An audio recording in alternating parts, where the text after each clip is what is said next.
좋은 아침입니다. 성령의 시대를 살고 있습니다. 지금도 하나님의 영은 우리 가운데 운행하고 계십니다. 그분께 온전히 사로잡힌 사람으로 살아드릴 수 있도록 기대하고 꿈꾸는 마음으로 말씀 앞에 나아갑니다. 사도행전 3장 1절에서 10절 말씀입니다. 1절 제9시 기도 시간에 베드로와 요한이 성전으로 올라갈 새 2절 나면서 못 걷게 된 이를 사람들이 메고 오니 이는 성전에 들어가는 사람들에게 구걸하기 위하여 날마다 미문이라 하는 성전에 두는 자라. 3절 그가 베드로와 요한이 성전에 들어감을 보고 구걸하거늘. 자, 오늘 본문은 이 성령께서 강림하신 이후에 사도들을 통하여서 나타난 첫 번째 표적과 기사를 다루고 있는 내용입니다. 이 표적과 기사가 언제 일어났는지 배경부터 먼저 1절부터 3절까지가 소개해 주고 있습니다. 베드로와 요한이 이 표적의 도구가 되었는데요. 이들이 함께 기도하기 위해서 성전에 올라갈 때 이 일이 일어났습니다. 여러분, 여기 베드로와 요한이 함께 기도하기 위해서 두 사람이서 성전에 올라갔다는 것, 이것이 중요합니다. 여러분, 사실 베드로와 요한은 제일 큰 라이벌이었죠. 베드로는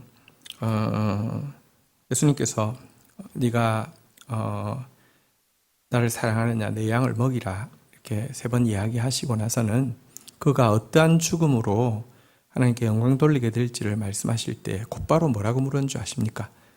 저는 어떻게 되겠습니까? 라고 이야기하면서 요한을 지목하면서 나는 이런데 쟤는 어떻게 되냐고 하면서 이렇게 신경 쓰고 있는 모습을 보게 됩니다. 요한 역시 사실은 가장 나이 어리지만 사랑받고 있는 제자였기에 예수님의 수제자인 베드로와 항상 라이벌 의식을 느끼고 있었음을 우리는 성경에서 간접적으로 계속 보게 되는데요. 성령께서 임하시고 나자 어떤 일이 일어났느냐, 이렇게 라이벌이었던 이 두 사람이 서로 참으로 사랑하는 제자가 되어서 함께 기도하러 가는 파트너가 된 모습을 보여주고 있습니다. 성령이 임하시면 둘이 하나가 되어지는 바로 이와 같은 참된 교통이 가능해진다는 것을 보여주고 있는데요. 그들이 만나게 된 이 성전 앞에서 만나게 된 사람은 나면서부터 안전뱅이가 된 사람이죠. 그리고 그들이 구걸하기 위해서 이제 이 두 사람을 바라보게 되었는데요. 여러분, 사실 성령 받기 전에 이 제자들은 비슷한 경우를 보고 있습니다. 소경이고 거린이었던 약자를 바라보면서 제자들이 뭐라고 예수님께 물었었습니까? 이 사람이 소경으로 태어난 것은 자기 죄 때문입니까? 부모 죄 때문입니까? 하고 묻던 그들에게 약자는요, 하나의 호기심의 대상, 그러니까 종교적 호기심의 대상, 누구 죄 때문에 저렇게 됐어, 이거였지 전혀 그들에 대해서 긍휼의 마음도 또 그들의 구원을 사모하는 그런 목자의 마음도 없었었는데요. 이번에는 달라졌습니다. 그를 사실은 이제 인격적으로 구원하는 과정에 사용되어지게 되는데요. 사랑의 눈으로 볼 수 있고 긍휼의 눈으로 하나님 앞에 그들을 품고 나아가다가 구원의 기적을 일으키게 되어지는데요. 사실은 이 두 제자를 통하여서 나타난 첫 번째 표적, 물론 안전뱅이가 일어나는 것 기적이지만 그 표적을 이루고 있는 서로 사랑하는 모습과 이 안전뱅이를 긍휼히 여기는 이 모습 자체가 성령께서 주신 더 큰 기적임을 먼저 우리는 기억해야 할 것입니다. 어떤 경건한 스승은 밤에 어둠이 지나가고 새날이 밝아온 것을 어떻게 알 수 있느냐라고 질문하고는요, 그 답에 대해서 지나가는 모든 사람들이 형제로 보이고 사랑하게 될 때가 어둠은 지나가고 새날이 밝아온 때라고 이야기하고 있습니다. 우리 모두는 한 아버지를 모신 한 형제 자매입니다. 예수님께서 우리 안에 새롭게 창조하신 마음은 형제의 아픔과 고통을 나의 것처럼 공감할 수 있는 마음입니다. 그리고 이런 모습으로 우리가 변화되어질 때에 이 세상에는 새날이 밝아올 것이고 이 세상의 어둠에 속한 사람들은 새날이 온 것을 알게 될 것입니다. 자, 이제 두 사람과 이 안전뱅이의 만남을 통하여서 새날이 시작되어지는 모습을 구체적으로 보겠습니다. 4절 베드로가 요한과 더불어 주목하여 이르되 우리를 보라 하니 구걸하는 그들을 향해서 우리를 보라라고 이야기하고 있습니다. 여러분, 구걸하는 사람을 외면하고 지나갈 수도 있고요. 구걸하는 사람에게 돈만 주고 지나갈 수도 있습니다. 이때는 눈을 볼 이유가 없습니다. 구걸할 때 외면을 해도 구걸하는 사람에게 돈만 줘도요, 인격적인 눈과 눈의 컨택이 필요하지 않습니다. 그러나 지금 베드로와 요한은 이제 우리를 보라라고 이야기하면서 인격적인 접촉을 하고 있습니다. 여러분, 하나님의 이런 인격적인 접촉을 통하여서 이루어지는 것이 보편적이고 또 올바른 방법이지요. 자, 이렇게 하고 나서 일이 시작되어집니다. 하나님의 역사를 너무 기능적인 것으로 만드는 것, 이것은 잘못될 확률이 굉장히 높습니다. 특별한 경우 그럴 수 있지만 대부분의 경우 이 하나님의 역사는 관계적으로 인격적으로 드러나는 것입니다. 보라고 하고 나서는 먼저 5절에 이렇게 이야기합니다. 그가 그들에게서 무엇을 얻을까 하여 바라보거늘. 이 사람 특이하네. 보통 사람 줘도 그냥 던져주거나 생색내면서 던져주고 끝나는데 왜 우리를 보라, 뭐 큰 거 주려나 하고 일단은 자기가 생각할 수 있는 그거밖에 없으니까 보았는데요.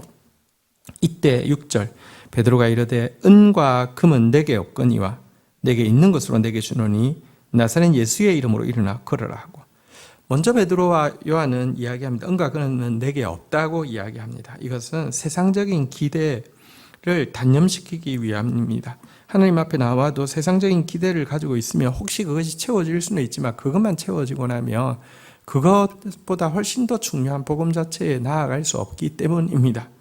철저히 단념시켰습니다. 은도 금도 없습니다.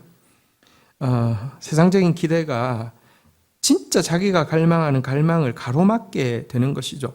그가 정말 원하는 건 뭘까요? 은일까요? 금일까요? 아니면 진짜 치유가 일어나는 걸까요? 근데 그거에 대해서 아예 단념하고 있기 때문에 기대하지 못하는 것이고요. 또 그 갈망을 눈앞에 보이는 은금이 또 막고 있기 때문에 기대하지 않았던 것 아닙니까? 은과 금은 내게 없다라고 정확하게 선언하고 나서는요, 그러나 나에게 있는 것이 있다라고 주장합니다. 무엇입니까? 주 예수 그리스도의 이름입니다. 가장 귀한 이름입니다. 이 이름으로 말미암아 그는 자기의 기대를 훨씬 뛰어넘는 놀라운 선물을 받게 되었습니다. 일어나, 그러라는 힘 있는 그 말씀 앞에서 7절 오른손을 잡아 일으키니 발과 발목에 곧 힘을 얻고 8절 뛰어서서 걸으며 그들과 함께 성전으로 들어가서 걷기도 하고 뛰기도 하고 하나님을 찬송하니, 그는 곧 힘을 얻어서 일어나게 되었고요. 치유로 끝나는 것이 아니라 함께 성전으로 들어갔습니다. 그는 성전의 전문가일 것입니다. 성전 문 앞까지는 언제나 거기가 구걸하는 장소에 있으니까 가 있었기 때문입니다. 그러나 성전 안으로 들어간 적이 없는데요. 치유로 말미암아 치유받고 나서 기뻐서 집으로 뛰어가거나 사람들에게 달려가거나 이게 아니라요, 성전으로 들어갔습니다. 그리고 하나님을 찬송했습니다. 그에게 일어난 이 치유가 단지 육신적인 치유뿐만 아니라 영적인 치유가 되었음도 보여주고 있습니다.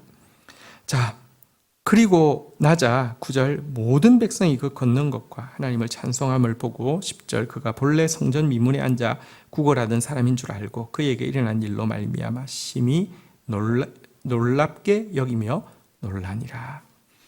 수많은 사람들이 이 큰 기적 앞에서 깜짝 놀라게 되었습니다.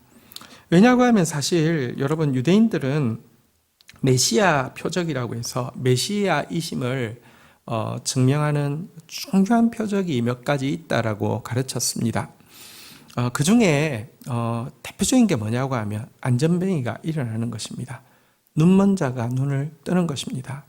여러분 이런 표적들 6개, 7개 정도를 제시하고 있는 것 중에 가장 대표적인 것 중에 하나가 안전뱅이가 날 때부터 안전뱅이 된 자가 일어나는 것인데요. 보십시오. 예수님께서 이 표적을 행하셨지만 제자들을 통해서 처음 드러난 표적이 이 표적이라는 것은 메시아 예수께서 성령님을 통하여서 그들과 지금도 함께 한다는 것을 나타내는 것입니다. 성령이 임하시니까 예수가 하시던 일을 그들이 하는 것입니다. 그보다 더 큰 일도 하는 것입니다. 물론 더 큰 일이라는 게 제자들이 예수님보다 더 큰 일을 할 수 있는 것이 아닙니다. 이 큰 구원은 예수께서 홀로 이루셨습니다. 그런 점에서 더 큰 일일 수 없습니다. 그런데 예수 그리스도께서 하신 일을 더 넓은 범위에 더 많은 사람들에게 확산시킨다는 점에서 나보다 더 큰 일을 할 것이다 라고 말씀하셨는데요. 이 일에 수종들고 있다는 것입니다. 성령이 임하자 예수님께서 하시던 일을 그대로 하고 있는 이 모습, 이것이 우리에게 또 성령을 주신 이유이기도 합니다. 오늘 본문 말씀을 다시 되새기면서 성령께서 또 이와 같은 베드로와 요한과 같은 모습으로 우리의 내면이 변하고 또 우리를 통하여서 이와 같은 일들이 예수께서 하시던 일들을 우리가 하고 그보다 더 큰 일을 하게 되는 오늘 하루가 되기를 주의 이름으로 축복합니다. 주신 말씀 붙잡고 제가 기도하며 나가도록 하겠습니다. 오 주님, 성령께서 임하시자 라이벌이요 함께 할 수 없던 사람이 진정한 형제가 된 모습을 보게 됩니다. 오 주님, 성령께서 임하시자 우리의 눈이 변화되어서 그냥 단지 지적이고 종교적인 호기심의 대상에 불과하던 대상을 긍휼과 사랑의 대상으로 볼 수 있고 인격적으로 접촉하는 대상으로 변하게 된 기적을 보게 됩니다.